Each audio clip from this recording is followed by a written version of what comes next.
તો આગળ અન્ય અપડેટ છે નવા મેયરને લઈને। જી હા, વડોદરાને 28 મેના રોજ મળશે નવા મેયર। પ્રદેશમાંથી મેન્ડેટ બાદ મળ્યા બાદ યોજાશે સામાન્ય સભા।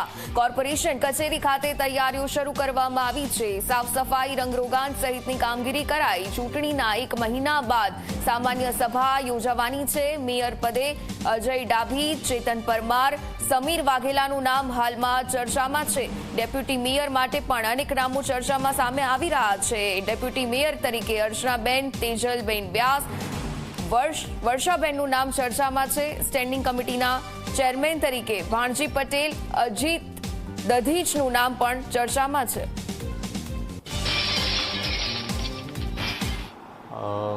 કોઈ વિશેષ વ્યવસ્થા નથી, પરંતુ અમને આ એક સમય એવો મળતો હોય છે ચૂંટણી પછીનો કે એમાં અમે તમામ અમારી જેટલી પણ ઓફિસીસ છે, મેયરશ્રીની ઓફિસ, ડેપ્યુટી મેયરશ્રીની ઓફિસ, ચેરમેનશ્રીની ઓફિસ, નેતા દંડક એટલે પક્ષની ઓફિસ, કોંગ્રેસ પક્ષની ઓફિસ હોય અને ભારતીય જનતા પાર્ટી પક્ષની ઓફિસ હોય અને વિવિધ કમિટીઓની ઓફિસ છે, આ તમામ અનેક પરિસર છે, આ તમામ જગ્યાએ અમે રંગરોગાણ કરાવીએ છીએ।